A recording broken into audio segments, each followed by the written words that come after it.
Sir, welcome to Zulfi media events and Dubai. Sir, ആദ്യം തന്നെ നമുക്ക് സർ എങ്ങനെ ഈ സിനിമ ഫീൽഡിലേക്ക് വന്നു, അതിൻ്റെ ഒരു ബാക്ക്ഗ്രൗണ്ട് എന്താണെന്ന് അറിഞ്ഞാൽ കൊള്ളാമെന്നുണ്ട്. അതിൻ്റെ ബാക്ക്ഗ്രൗണ്ട് പറയുകയാണെങ്കിൽ വളരെ ചെറുപ്പം മുതൽ തന്നെ നമുക്ക് അതിൻ്റെ ഒരു ആഗ്രഹം ഉണ്ടാവുമല്ലോ. അപ്പോൾ സ്കൂളിൽ പോകുന്ന കാലം മുതൽ തന്നെ പണ്ട് ഞാൻ പറയുന്ന ഏകദേശം 33 കൊല്ലം മുമ്പത്തെ കാര്യമാണ് പറയുന്നത്. അപ്പോൾ അന്ന് സ്കൂളിൽ പോകുന്ന സമയത്ത് നമ്മൾ ചില ചായക്കടകളിലൊക്കെ പോസ്റ്റർ ഉണ്ടാവില്ലേ, അപ്പോൾ അതൊക്കെ നോക്കി നിൽക്കും. സിനിമ പോസ്റ്ററുകൾ അതെന്തിനാണ് നോക്കി നിൽക്കണമെന്ന് എനിക്ക് അറിഞ്ഞൂടാ, പക്ഷെ അതെല്ലാം നോക്കും. അവസാനം അതിൻ്റെ പ്രിൻ്റ് ചെയ്ത ശിവകാശിയുടെ പേരടക്കം വായിച്ചിട്ട് വേണം സ്കൂളിൽ പോകുള്ളൂ. അപ്പോൾ അന്ന് മുതൽ തന്നെ എന്തോ ഈ പോസ്റ്ററിനോട് ഭയങ്കര ആകർഷണം ഉണ്ടായിരുന്നു. പിന്നെ കിട്ടാവുന്ന സിനിമകൾ മുഴുവൻ വീട്ടിൽ നിന്ന് ആരോടും പറയാതെ, കാരണം അടുത്ത് തന്നെ തിയേറ്റർ ഉണ്ടായിരുന്നു, അപ്പോൾ അവിടെ പോയി എപ്പോഴും കാണുമായിരുന്നു. അപ്പോൾ എന്തോ ഒരു ആകർഷണം സിനിമയോട് ഉണ്ടായിരുന്നു പണ്ട്. പിന്നെ ഞാൻ ജനിച്ചത് അങ്ങനൊരു കലാകാരന്മാരുടെ കുടുംബത്തിലാണ്. ഞാൻ ഉപ്പ നന്നായിട്ട് പാട്ട് പാടും, ഹാർമോണിയം വായിക്കും, ബുൾബുൾ വായിക്കും. ജ്യേഷ്ഠന്മാർക്ക് നന്നായിട്ട് പാട്ട് പാടും, അനിയന്മാരും. അപ്പോൾ അവർക്കൊക്കെ സ്റ്റുഡിയോസ് ഉണ്ട്, എഡിറ്റിംഗ് സ്റ്റുഡിയോസ് ഉണ്ട്. ഒരാൾ ആർട്ടിസ്റ്റാണ്. അപ്പോൾ സിനിമയായിട്ട് ബന്ധമുള്ളവരാണ്. ആർട്ട് കലയുമായിട്ട് ബന്ധമുള്ള ആൾക്കാരാണ്. സിനിമയായിട്ട് ആർക്കും ഇങ്ങനെ ബന്ധം ഉണ്ടായിരുന്നില്ല. എനിക്ക് മാത്രമാണ് സിനിമയോടുള്ള ആകർഷണം ഉണ്ടായിരുന്നത്. അപ്പോൾ എൻ്റെ ഒരു ജ്യേഷ്ഠൻ കമൽ സാറുമായിട്ട് വളരെയധികം കണക്ഷനായിരുന്നു. അപ്പോൾ അതുവഴിയാണ് ഞാൻ സിനിമയിലേക്ക് വന്നത്. ചിലപ്പം സാറിൻ്റെ ഫസ്റ്റ് മൂവിയുടെ ഒരു എക്സ്പീരിയൻസ്, മിസ്റ്റർ ജോസ് എന്ന് പറയുന്ന ഡയറക്ടറുമായിട്ട് ചേർന്നാണ് സാറ് മഴത്തുള്ളിക്കിലുക്കം ഡയറക്റ്റ് ചെയ്യുന്നത്. അപ്പോൾ അതിൻ്റെ ഒരു എക്സ്പീരിയൻസും അതിൻ്റെ ഒരു കാസ്റ്റിങ്ങും അങ്ങനെ ഒരു ടോട്ടൽ എക്സ്പീരിയൻസ് എന്തായിരുന്നു? ആ കഥ ശരിക്കും ഞാൻ ചെയ്യേണ്ടതായിരുന്നില്ല.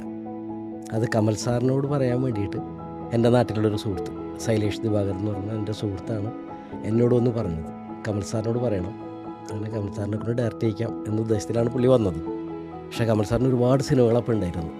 അപ്പോൾ ഇതിനിടയിൽ അത് ചെയ്യാൻ പറ്റില്ല എന്ന് പറഞ്ഞതിന് ശേഷമാണ് ഞാൻ ദിലീപിനോട് ഈ കഥ പറഞ്ഞു. ദിലീപ് ആ സമയത്ത് കമൽ സാറിൻ്റെ അസിസ്റ്റൻ്റായിട്ട് വർക്ക് ചെയ്യുന്നുണ്ടായിരുന്നു. ദിലീപിനോട് പറഞ്ഞു, ദിലീപിന് ഭയങ്കര ഇഷ്ടമായി ഈ കഥ, ഇഷ്ടപ്പെട്ടപ്പോൾ പുള്ളി പറഞ്ഞു, ഒരു കാര്യം ചാക്കു നീ ചെയ്തോ. അപ്പോൾ ഞങ്ങളുടെ കൂടെ വർക്ക് ചെയ്യുന്നതാണ് ജോസ്. അത് കമൽ സാറിൻ്റെയോടൊപ്പം തന്നെ പണ്ട് തൃശ്ശൂർ അഭിനയം പഠിക്കാൻ വേണ്ടി പോയതാണ്. അത്രയും സീനിയറാണ് പുള്ളി. കമൽ സാറിനോടൊപ്പം തന്നെ ഒന്നിച്ച് അവർ സഹപാഠികളായിരുന്നു. അങ്ങനെ ജോസേട്ടൻ എൻ്റെ കൂടെ വർക്ക് ചെയ്യും. ഒരു റൂമിൽ തന്നെയാണ് താമസിച്ചിരുന്നത്.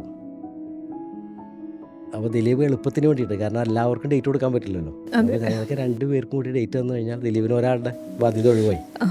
അതിന് വേണ്ടിയിട്ടാണ് അക്ബർ ജോസ് എന്ന് പേരിട്ടിട്ട് നിങ്ങൾ 2 പേരും കൂടി ഈ സിനിമ ചെയ്യുമെന്ന് പറഞ്ഞിട്ടാണ് നമ്മൾ ആ ഒരു സിനിമയിലേക്ക് പോയത്. അപ്പോൾ കമൽ സാർ പറഞ്ഞു, ധൈര്യമായിട്ട് ചെയ്തോളൂ എന്ന് പറഞ്ഞു. അതിന് ശേഷമാണ് ദിലീപ് ഈ നമ്മുടെ എൻ്റെ നിർമ്മാതാവായിട്ടുള്ള രവി കൊട്ടാരക്കര, അദ്ദേഹത്തിൻ്റെ അമ്മയുടെ പേരിലാണ് ആ സിനിമ എടുത്തത്. ശാരദ എന്നായിരുന്നു. പക്ഷെ പലരും തെറ്റിദ്ധരിച്ചിരുന്നു, അതിനകത്ത് ശാരദ ഭാരതി 2 അമ്മമാരുണ്ടായിരുന്നു. അപ്പോൾ പലരും വിചാരിച്ചു ആ ശാരദയാണ് ഇതിൻ്റെ പ്രൊഡ്യൂസർ.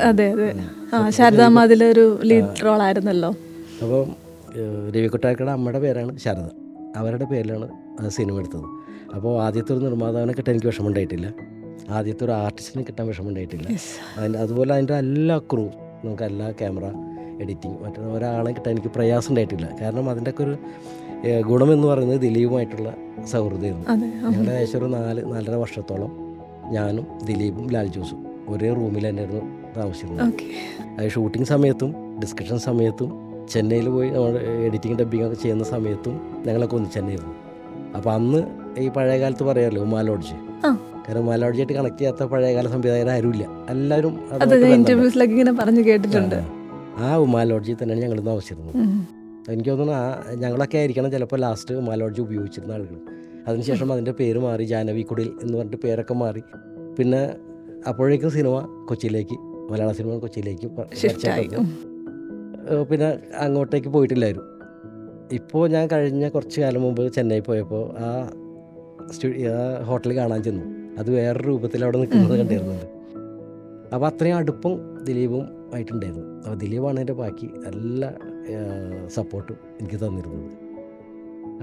രവി കൊട്ടാരക്കര എന്ന് പറയുന്ന അദ്ദേഹം ഒരുപാട് സിനിമ, പോലെ 5 സിനിമ ഡയറക്റ്റ് ചെയ്തിട്ടുണ്ട്. അവരെ 49ാമത്തെ സിനിമയായിട്ടാണ് ഞാൻ മഴത്തുള്ളിക്കിലേക്ക് ചെയ്യുന്നത്. അത്രയും സിനിമ ചെയ്ത എക്സ്പീരിയൻസ് ഉള്ളൊരു ഫാമിലിയായിരുന്നു. അതൊരു സിനിമ കുടുംബമായിരുന്നു. അതിൻ്റെ കഥ പറയാൻ വേണ്ടി പോയത് വലിയ രസമാണ്. അതായത് നമ്മളിപ്പോൾ ഞാൻ കഥ പറയാൻ ചെന്നൈ ചെന്നു. അപ്പോൾ ചെന്ന് പിറ്റേ ദിവസമാണ് കഥ പറയേണ്ടത്. അപ്പോൾ രാവിലെ ഒരു 10 മണിക്ക് വന്നോളൂ എന്ന് പറഞ്ഞു. ഞങ്ങൾ നേരത്തെ എത്തി, കാരണം ആദ്യമായിട്ട് നിർമ്മാതാവിനോട് കഥ പറയാൻ വേണ്ടി ചെല്ലുകയാണ്. അപ്പോൾ ഞങ്ങൾ നേരത്തെ ചെന്നു. അവിടെ ചെല്ലുമ്പോൾ അവർ വന്നിട്ടില്ല, വീട്ടിലാരുമില്ല. കുറച്ച് കഴിഞ്ഞപ്പോൾ അവർ വന്നപ്പോൾ അവരെല്ലാവരും അമ്പലത്തിൽ പോയിട്ട്, സാധാരണ വിഷുവിനും ഓണത്തിനൊക്കെ സെറ്റ് സാരിയൊക്കെ എടുത്ത് നിൽക്കില്ല, അതുപോലെ അവരെല്ലാ ആളുകളും പുതിയ ഡ്രസ്സ് ഇട്ട് ഫാമിലി മെമ്പേഴ്സ് മുഴുവൻ, എല്ലാവരും കൊച്ചു കുട്ടികളടക്കം എല്ലാവരും അമ്പലത്തിൽ പോയി തിരിച്ച് വന്നു. വീട്ടിൽ വന്ന് കയറുന്നതിന് മുമ്പ് ഒരു നിലവിളക്ക് കത്തിച്ചു. അത് വെച്ചതിന് ശേഷം അവർ ചുറ്റും ചെയറൊക്കെ വെച്ചേക്കുക. ഞാനും ജോസേട്ടൻ ഇരിക്കുന്നുണ്ട്. അത് ഞങ്ങൾ രണ്ടുപേരും അവരോട് കഥ പറയാം, എല്ലാ ഫാമിലിയും കാരണം അവരുടെ ഒരു ജീവിത മാർഗ്ഗമാണ് സിനിമ. അപ്പോൾ അവരതുപോലെ തന്നെ കാണുന്നുണ്ട്. അങ്ങനെ ആദ്യമായിട്ടാണ് ഞാൻ ഒരാളോട് കഥ, ഒരു ഫാമിലി മൊത്തം ഇതുപോലെ ഇരുന്ന് കഥ കേൾക്കുന്നത്. അപ്പോൾ അവർ അത്രയും പ്രാർത്ഥനയോടുകൂടി കഥ കേട്ട് ഇരുന്ന് ഫസ്റ്റ് ഹാഫ് ആയപ്പോൾ ഓക്കെ നോക്കി ചായ കുടിച്ചിട്ട് മതി എന്ന് പറഞ്ഞാൽ സാധാരണ സിനിമയിൽ പറയുന്നത് പോലെ തന്നെ ഒരു ബ്രേക്ക് ഇട്ടിട്ട് ചായ കുടിച്ചതിന് ശേഷം വീണ്ടും കഥ പറഞ്ഞ് തീർത്തു. അങ്ങനെയാണ് ആ സിനിമ ആദ്യമായിട്ട് സംഭവിച്ചത്. പക്ഷെ അതിൽ ഞങ്ങൾക്ക് ഉണ്ടായിരുന്നൊരു വലിയൊരു ഭാഗ്യം എന്ന് പറഞ്ഞാൽ ഒന്നിനൊരു തടസ്സം ഉണ്ടായില്ല എന്നുള്ളതാണ്. കാരണം അദ്ദേഹം ഒരു ഡയറക്ടറായിരുന്നു. അപ്പോൾ അദ്ദേഹത്തിന് അറിയാം ഞങ്ങൾ പുതിയ ആളുകളാണ്, ഞങ്ങൾക്ക് അതിൻ്റെ ബുദ്ധിമുട്ടും ടെൻഷൻസൊക്കെ ഉണ്ടാകും. പക്ഷേ ഒരു സംഭവങ്ങളും ഞങ്ങളെ അറിയിച്ചിരുന്നില്ല. അതിൽ ആർട്ട് ഡയറക്ടറുടെയും അയാളെ വിളിച്ച് പ്രത്യേകിച്ച് പറഞ്ഞിരുന്നു. ആർട്ട് ഡയറക്ടറോട് പറഞ്ഞിരുന്നു, അവിടെ എന്ത് പ്രശ്നമുണ്ടെങ്കിലും എന്നോട് ആദ്യം പറയണം, അക്കുവിനെ ടെൻഷൻ എടുപ്പിക്കരുത്, അവർ പുതിയ ആൾക്കാരാണ്. അതുകൊണ്ട് ആർട്ട് ഡയറക്ടറോട് പറഞ്ഞു എന്നോട് പറയണം ആദ്യം എന്ത് പ്രശ്നങ്ങളുണ്ട്. അതുപോലെ ക്യാമറാമാൻ എല്ലാ പി സുകുമാറായിരുന്നു ക്യാമറ. അപ്പോൾ എല്ലാ ക്രൂസിനോടും എന്നെ ടെൻഷൻ എടുപ്പിക്കാൻ പാടില്ല എന്ന് പറഞ്ഞ് അത്രയും സപ്പോർട്ട് ചെയ്തിട്ടുള്ള ഒരു പ്രൊഡ്യൂസറായിരുന്നു. അപ്പോൾ ഇന്നലെ എന്ന് പറയുന്ന സിനിമ എടുത്ത ആ ഒരു വീട്ടിലായിരുന്നു, മെർക്കാറ, അവിടെയായിരുന്നു ആ സിനിമ ഷൂട്ട് ചെയ്തത്. ആ പുള്ളി പെർമിഷൻ എടുത്തു. അവിടെ ചെന്നപ്പോൾ ഉള്ളൊരു പ്രശ്നം എന്ന് പറഞ്ഞാൽ ഫുൾ മിറർ ഗ്ലാസ്സാണ് അതിൻ്റെ ജനൽ, അങ്ങനത്തെ ഒരു പൊസിഷനിലായിരുന്നു. അപ്പോൾ ക്യാമറാമാൻ ലൈറ്റ് ഹൈഡ് ചെയ്യാൻ പറ്റുന്നില്ല. അന്ന് HMI ആയിരുന്നു, HMI എന്ന് പറഞ്ഞാൽ ലൈറ്റ് ഉണ്ടായിരുന്നത്. അപ്പോൾ അത് അവർക്ക് ഹൈഡ് ചെയ്യാൻ പറ്റില്ല. അവർ ട്രോളി ഷോട്ടൊക്കെ ഇട്ട് കഴിഞ്ഞാൽ ഏതെങ്കിലും ലൈറ്റ് ഫീൽഡിൽ വരും. അപ്പോൾ അത് കണ്ടപ്പോൾ അന്ന് തന്നെ പുള്ളി പ്രൊഡ്യൂസർ വന്ന് പറഞ്ഞു, ഒരു കാര്യം ചെയ്യും, നിങ്ങൾ ബുദ്ധിമുട്ടുന്നുണ്ടെന്ന് മനസ്സിലായി. അദ്ദേഹമായ HMI കുറേ കട്ട് ചെയ്തിട്ട് അന്ന് പാർലൈറ്റൊക്കെ റയറായിട്ട് കിട്ടുള്ളൂ അന്നൊക്കെ. ഒരു 5 HMI കട്ട് ചെയ്തിട്ട് പുള്ളി ഒരു പാർലൈറ്റ്, അപ്പോൾ ഒറ്റ ലൈറ്റ് മതി, അത് ഹൈഡ് ചെയ്യാൻ എളുപ്പമാണ്. അപ്പോൾ അത്രമാത്രം പുള്ളി ഞങ്ങളെ സപ്പോർട്ട് ചെയ്തിട്ടുണ്ട്. പിന്നെ ആദ്യമായി ആ സിനിമ ചെയ്യുമ്പോൾ തന്നെ അതിനകത്ത് നമുക്ക് 3 ക്യാമറ ഉണ്ടായിരുന്നു. ചില സീക്വൻസുകൾ അങ്ങനെ വേണ്ട, ഒരു പശുവിനെ ഓടിക്കുന്ന ഒരു സീക്വൻസ് ഉണ്ട്, അപ്പോൾ നമുക്ക് പശുവിനെ അധികം ഓടിക്കാൻ പറ്റില്ലല്ലോ. അപ്പോൾ അതുകൊണ്ട് പുള്ളി പറഞ്ഞു അഡീഷണൽ ക്യാമറ കൊണ്ടുവരാം. സ്റ്റഡി ക്യാമറയാണ് 2 ക്യാമറ വേറെ അഡീഷണൽ വേറെ ക്യാമറമാനെ കൊണ്ടുവന്നു. അങ്ങനെ വളരെ നമുക്ക് സപ്പോർട്ടീവായിട്ടാണ് പുള്ളി പ്രൊഡ്യൂസർ. ഏറ്റവും ഭയങ്കര കോമഡി ആയിട്ടുള്ള രംഗം അതാണ്. അതൊരുപാട് സിനിമകൾ പിന്നെ വന്നിരുന്നു. വടിവേലു അത് സിനിമയിൽ അതേപോലത്തെ കൊട്ടയൊക്കെ ഇട്ട് നിൽക്കുന്ന പിന്നെ അതിനകത്ത് ഒരുപാട് സീക്വൻസുകൾ പിന്നെ വേറെ സിനിമകളിലൊക്കെ നമ്മൾ വേറെ കണ്ടിട്ടുണ്ടായിരുന്നു. മഴത്തുള്ളിക്കലക്കം എന്ന് പറയുന്ന ആ സിനിമ ഷൂട്ടിങ് കഴിഞ്ഞിട്ട് അതിൻ്റെ ക്യാമറാമാൻ പി സുകുമാർ, ആ തടിവാടം പോലത്തെ സുഖേട്ടൻ പുറത്തിരുന്ന് കരയായിരുന്നു. കാരണം ആ ലൊക്കേഷൻ പുള്ളിക്ക് വളരെയധികം, ചില ക്യാമറാമാൻ അങ്ങനെയാണത്, ചില ലൊക്കേഷൻ ഭയങ്കരമായിട്ട് ഇഷ്ടപ്പെടും. അപ്പോൾ അവിടെ തീരുകയാണല്ലോ എന്നുള്ള സങ്കടമൊക്കെ ഉണ്ടായിരുന്നു. അങ്ങനെ വളരെ എൻജോയ് ചെയ്തും നമുക്ക് വളരെ സപ്പോർട്ടീവായിട്ടാണ് ആ ഫസ്റ്റ് സിനിമ. പക്ഷേ അത്രയും സപ്പോർട്ട്, അത്തരത്തിലുള്ള സപ്പോർട്ട് എനിക്ക് പിന്നെ വേറൊരു സിനിമയിൽ നിന്ന് ഉണ്ടായിട്ടില്ല. കാരണം മറ്റ് നിർമ്മാതാക്കൾ എന്ന് പറഞ്ഞാൽ അവർ പണം മുടക്കുന്നു, ഓരോ കാര്യങ്ങൾ നോക്കുന്നു. മറ്റേ കക്ഷി ഒരു സംവിധായകനായതിൻ്റെ പേരിലാണ് അദ്ദേഹത്തിനെ സപ്പോർട്ട് ചെയ്തതാണ്. മറ്റൊരു സപ്പോർട്ട് ഇല്ലാണ്ടല്ല, പക്ഷേ ഇതുപോലൊരു സപ്പോർട്ട് നമുക്ക് കിട്ടിയിട്ടില്ല. എല്ലാ കാര്യങ്ങളും ബുദ്ധിമുട്ടുകളും അറിയാവുന്നത് കൊണ്ട് തന്നെ ആ സപ്പോർട്ട് എല്ലാം സാറിനും ക്രൂവിനും തന്നു. അപ്പോൾ ഒരു ഫസ്റ്റ് മൂവിയുടെ ഈ ഒരു സപ്പോർട്ട് തന്നെയല്ലേ സാറിന് പുതിയ മൂവീസ് ചെയ്യാനുള്ളൊരു പ്രചോദനം എന്ന് പറഞ്ഞത്? അതെ, ആദ്യത്തെ സിനിമ ചെയ്യാതെ രണ്ടാമത്തെ സിനിമ കിട്ടൂലല്ലോ. അപ്പോൾ രണ്ടാമത്തെ സിനിമ അതും ദിലീപ് തന്നെയാണ് കഥ കൊണ്ട് തന്നത്. സദാനന്ദൻ്റെ സമയം. അത് ദിലീപിനോടാണ് അതിൻ്റെ കഥാകൃത്ത് ഒന്ന് കഥ പറഞ്ഞത്. അപ്പോൾ അതാര് ചെയ്യണം എന്നുള്ള തീരുമാനത്തിൽ ലാൽ ജോസിനെ സമീപിച്ചു, എന്നെ വിളിച്ചു. അവസാനം ദിലീപ് തീരുമാനിച്ചു അത് ഞാൻ ചെയ്താൽ മതി, ലാലു അത്തരത്തിലുള്ള സിനിമ ചെയ്യുന്ന ആളല്ല എന്ന് പറഞ്ഞിട്ടാണ് എന്നെ സമയം ചെയ്യുന്നത്. സദാനന്ദൻ്റെ സമയം നല്ല ഹിറ്റായിരുന്നു, ഇറങ്ങിയ സമയത്ത് നല്ല ഹിറ്റായിരുന്നു. ദിലീപിൻ്റെ അന്നത്തെ ഏറ്റവും നല്ല എമൗണ്ടിലുള്ള ഡിസ്ട്രിബ്യൂഷൻ ബിസിനസ് നടന്ന മൂവിയാണത്.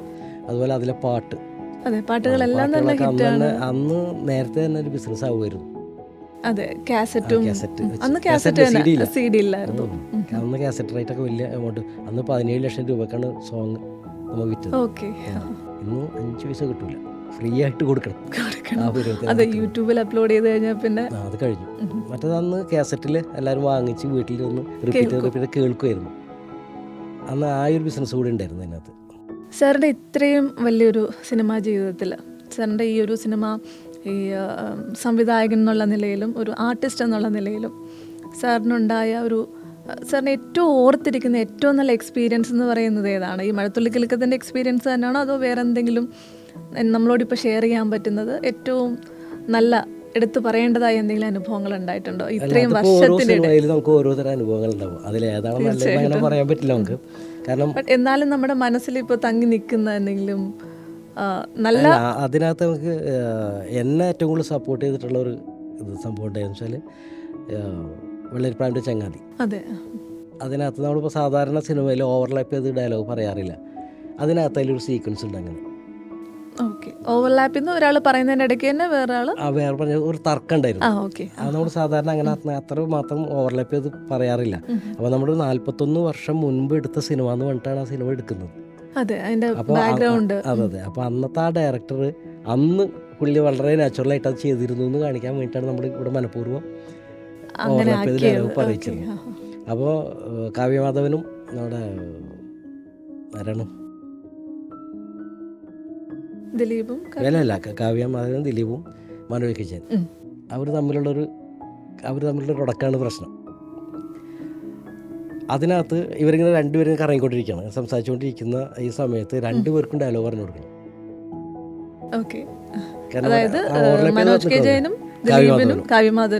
ദിലീപില്ല. പക്ഷേ ദിലീപിൻ്റെ ഷൂട്ട് കഴിഞ്ഞിട്ട് ദിലീപ് പോകാതെ അവിടെ ഇരിക്കാൻ എന്നെ സഹായിക്കാൻ വേണ്ടിയിട്ട്. അപ്പോൾ ഞാൻ പറഞ്ഞു, ദിലീപ് നമ്മൾ ഇങ്ങനെ ചെയ്യാൻ പോകുന്നത് രണ്ടുപേരും അവരുടെ കാര്യങ്ങൾ അവരോട് പറയും. ഇപ്പോൾ നമ്മൾ അങ്ങനെയുള്ള പറയുക. ഒരു രണ്ടുപേരും തമ്മിൽ വഴക്കുണ്ടാകുമ്പോൾ എനിക്ക് പറയാനുള്ളത് പറയും, നിങ്ങൾക്ക് പറയാനുള്ളത് നിങ്ങളും പറഞ്ഞുകൊണ്ടിരിക്കും. പിന്നെ ഒരാൾ ഡൗൺ ആകുമ്പോഴാണ് ഒരാളെ ശബ്ദം കൂടുന്നത്. അങ്ങനെ അപ്പോൾ അതുപോലെ തന്നെ വേണം എന്ന് നിർബന്ധിച്ച് അവർക്ക് എന്ത് വേണമെങ്കിലും പറയും. പക്ഷേ ഫൈനൽ വരുമ്പോൾ നമുക്ക് സിനിമയിൽ പറയേണ്ട ഡയലോഗ് പറയണം. അതായിരുന്നു സംഭവം. അപ്പോൾ അത് തർക്കിച്ചുകൊണ്ടിരിക്കുന്ന സമയത്ത് അത് കംപ്ലീറ്റ് ദിലീപാണ് അപ്പുറത്ത് നിന്നിട്ട് മനോജ് ജയൻ്റെ ഡയലോഗ് പറഞ്ഞുകൊണ്ടിരിക്കുന്നത്. ഇപ്പുറത്ത് കാവ്യമാധവൻ്റെ ഡയലോഗ് പറഞ്ഞു കൊടുക്കുന്നത് എൻ്റെ അസോസിയേറ്റ് രാജേഷ് പറഞ്ഞു കൊടുക്കും. അപ്പോൾ അത് മാത്രം അവർ കേൾക്കാൻ പാടുള്ളൂ. അവർ രണ്ടുതരം ശബ്ദത്തിൽ കേൾക്കും. അത് മാത്രം അവർ റിപ്പീറ്റ് ചെയ്യും. അങ്ങനെ അതൊരു വലിയൊരു സീക്വൻസ് ആയിരുന്നു സംഭവം. അത് എനിക്ക് തോന്നുന്നു നമ്മൾ ഒരുപാട് കാലം ഇപ്പോൾ 33 കൊല്ലമായി സിനിമയിൽ. പക്ഷേ അങ്ങനെ ഒരു ഷൂട്ടിംഗ് എക്സ്പീരിയൻസ് നമുക്ക് ഉണ്ടായിട്ടില്ല ഇതിന് മുൻപ്. അത് ഷൂട്ട് ചെയ്യാൻ വേണ്ടിയിട്ട് അത് ദിലീപിൻ്റെ കോൺട്രിബ്യൂഷൻ ഭയങ്കരമായിരുന്നു. ആ ഒരു സീൻ എടുക്കാൻ വേണ്ടിയിട്ട് ഈ ഒരു സിനിമയിൽ അതുപോലൊരു സപ്പോർട്ട് സാറിന് ഫസ്റ്റ് കിട്ടിയ സപ്പോർട്ട് തന്നെ തുടർന്ന് ഇത്തരം സന്ദർഭങ്ങളിൽ നമ്മളെ സഹായിക്കാൻ അങ്ങനെ ഒരുപാട് ആളുകൾ ഉണ്ടായിട്ടുണ്ട്. സാർ ഇത്രയും നാൾ വർക്ക് ചെയ്ത് ഇത്രയും സിനിമകൾ ചെയ്തു, ഇത്രയും ആർട്ടിസ്റ്റുകളുടെ കൂടെ വർക്ക് ചെയ്തിട്ടുണ്ട്. ഏറ്റവും കംഫർട്ടബിളായിട്ട് വർക്ക് ചെയ്യാൻ പറ്റിയ ആർട്ടിസ്റ്റുമാരെ സാറിന് ഏറ്റവും ഇഷ്ടപ്പെട്ട അഭിനേതാക്കൾ ആരൊക്കെയാണ്? ടഫ് ക്വസ്റ്റ്യൻ ആണ്. എല്ലാം സംഭവിച്ചാൽ നമ്മൾ ഓരോ കഥയ്ക്കും അതിനനുയോജ്യമായ ആളുകളാണ് നമ്മൾ സെലക്ട് ചെയ്യുക. തീർച്ചയായിട്ടും. അപ്പോൾ നമ്മളത് കംഫർട്ടബിൾ ആക്കുകയാണ് ചെയ്യുന്നത് ഓരോരുത്തരും. പക്ഷേ ഞാൻ ചെയ്ത വർക്ക് ചെയ്തതിൽ എല്ലാവരും ഒരുവിധം തന്നെ എല്ലാവരും നന്നായി സഹകരിച്ചിട്ടുണ്ട്. ഇപ്പോൾ ദിലീപും ജയറാമൻ എൻ്റെ കൂടെ ഏറ്റവും കൂടുതൽ വർക്ക് ചെയ്തിട്ടുണ്ട്. ജയസൂര്യ ഒരു പടത്തിൽ വർക്ക് ചെയ്തിട്ടുണ്ട്. പിന്നെ സുരാജ് വഞ്ഞാറമൂട്. ബാക്കിയുള്ള മുഴുവനും സ്ഥിരം വരുന്ന ആളുകൾ തന്നെ ഉണ്ടായിട്ടുള്ളൂ. ജയറാമു, ബിജു മേനോൻ, പത്മപ്രിയ, അങ്ങനെ ആളുകളൊക്കെ ഉണ്ടായിരുന്നു. കാവ്യമാധവൻ, അതുപോലെ തന്നെ കൊച്ചിനനിഫ, വേണിച്ചേട്ടൻ, ഇങ്ങനെ ആളുകളൊക്കെ. പക്ഷെ അവരൊന്നും നമുക്ക് ഒരു ബുദ്ധിമുട്ടോ ഒരു പ്രശ്നങ്ങളോ ഒന്നും നമുക്ക് ഉണ്ടാക്കിയിട്ടില്ല. കംഫർട്ടബിൾ ആവാതിരിക്കേണ്ട കാര്യമില്ല നമുക്ക്. ഏറ്റവും ഇഷ്ടപ്പെട്ട നടി അല്ലെങ്കിൽ നടൻ? അല്ല അങ്ങനെയല്ല, നടനും അല്ല അങ്ങനെയല്ല. നമുക്ക് ഫേവറേറ്റ് ആയിട്ടുള്ള പല ആൾക്കാരും ഉണ്ടാവും. ഉണ്ട്, തീർച്ചയായിട്ടും.